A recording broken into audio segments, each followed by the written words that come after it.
We saw a break from the rains this morning in Metro Manila, but floodwaters remain in some areas, particularly in Cainta, Rizal. Nasa linya si John Riz Calata para sa kabuuang ulat. John Riz, saan ito may mga baha pa sa ngayon?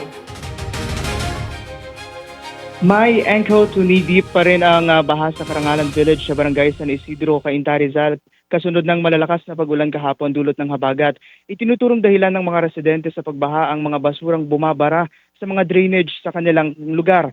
Dahil bumaba na ang level ng tubig mula sa kahapoy abot bewang na baha, nagsimula na ring maglinis ang mga residente at ayusin ang mga baradong daluyan ng tubig.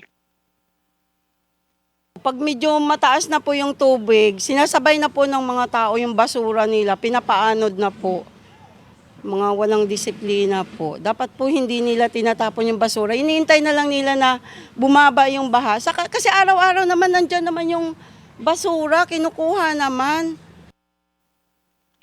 May panawagan naman ang mga residente sa mga otoridad. Dapat yung tapat ng manhole, lahat ibutas, dapat nilalagyan ng harang na bakal para hindi matapunan ng basura.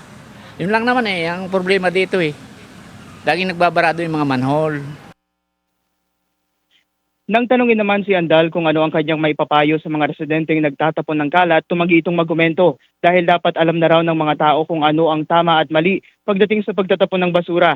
Impossible pa rin sa mga maliliit na sasakyan ang ilang bahagi ng Karangalan Village. Balik sa iyo, Mai. John Riz, kamusta ang pagmamonitor ng mga responders doon sa mga flood-prone areas at doon sa mga areas na malapit sa waterways na nag-overflow kahapon dahil sa incessant rains?